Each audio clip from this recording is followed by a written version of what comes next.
Another really good Saturday practice. As you guys saw, tons of situations, and really the whole practice was live, including the special teams, which we don't do very often, but we just thought it was important to get that done.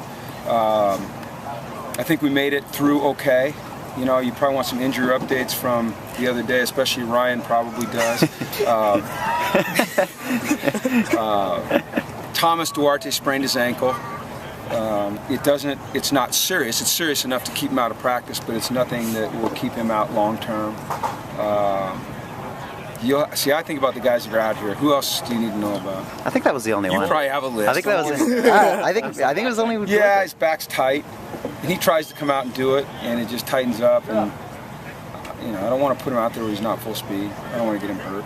But it was a great practice, just situations. You know, we've got to become a situationally smart football team, and the only way that you do it is you practice it. And so we're going to practice it relentlessly. I like the way they respond. They compete their tails off. They're into it, and we've got 4 practices left. Well, 3, and then the spring game.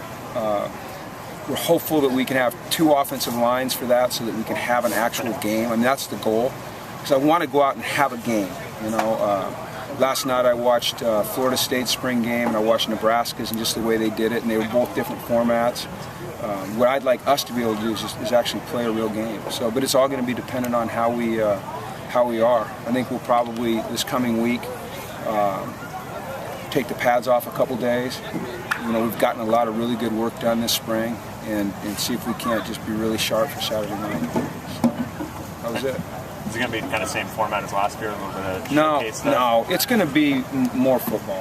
That got along last year. I thought it'd be fun. It just got too long. You know, we're having it at the StubHub Center. It's going to be a great venue. Hopefully we can get a good crowd in there and some good energy.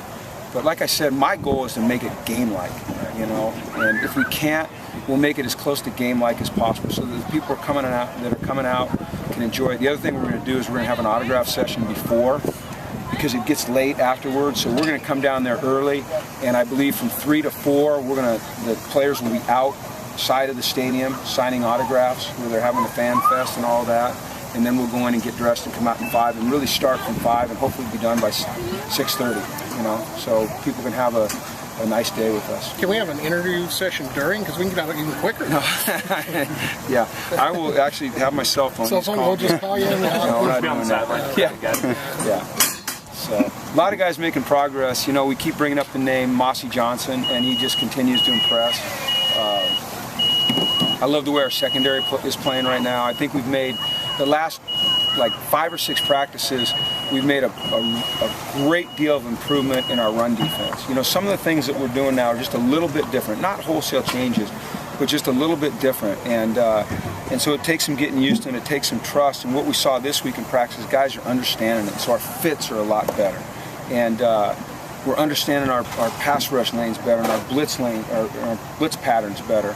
And you know, I think Brett has really done a heck of a job. I think Jerry Neuheisel, you know, to me, and I know we've been asked this, and I said I'm not going to evaluate till the end of spring this backup quarterback situation, but he catches my eye. So I think there's a lot of really good things. It's great to have Malcolm Bunch here. You know, I mean, that guy is a really good football player, and he is versatile. You know, we knew that when he was coming from Miami, that he played inside and he played outside, and with some of the injuries, some of the guys getting dinged up, he's had to bounce around.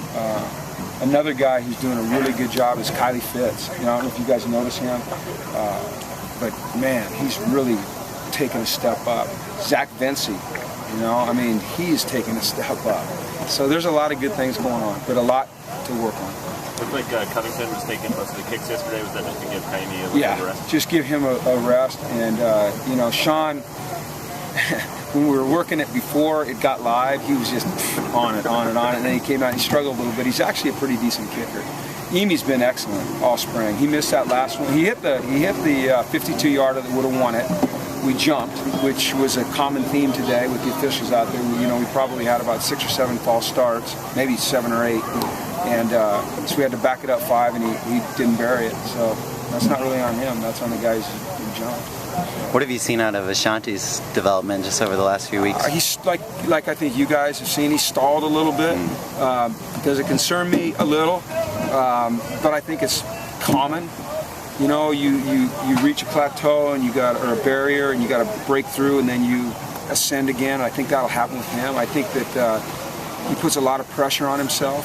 and he wants to be great, but he's still young. I think he has to understand that.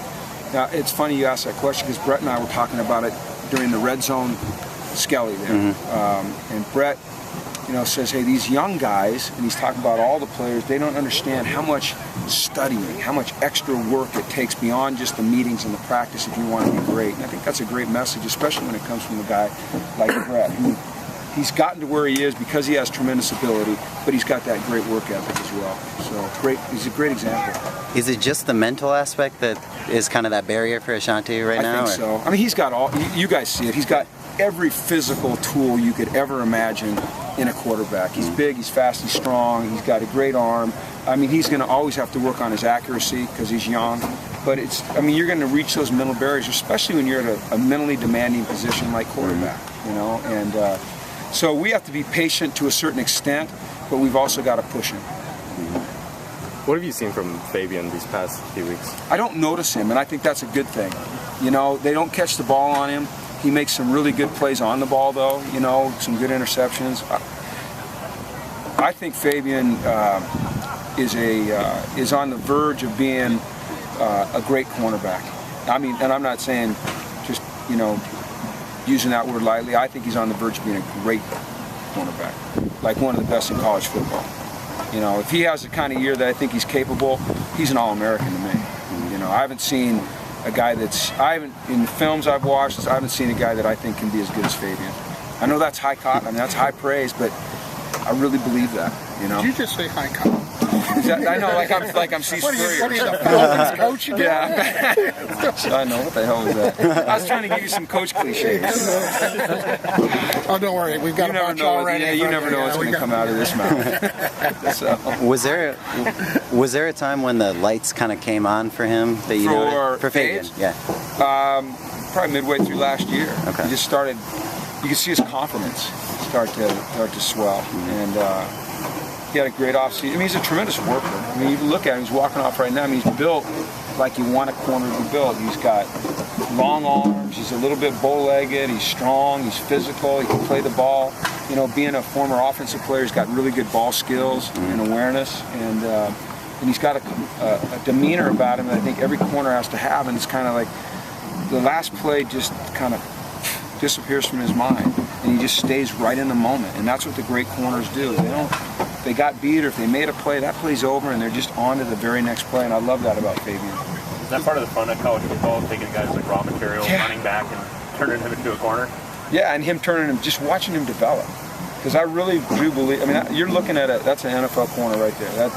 If he keeps developing the way he's developing, he's a surefire first-round pick. I'd take him in the first round, for sure. I've coached some pretty good corners, too. So. Thanks, guys. Okay. Cool.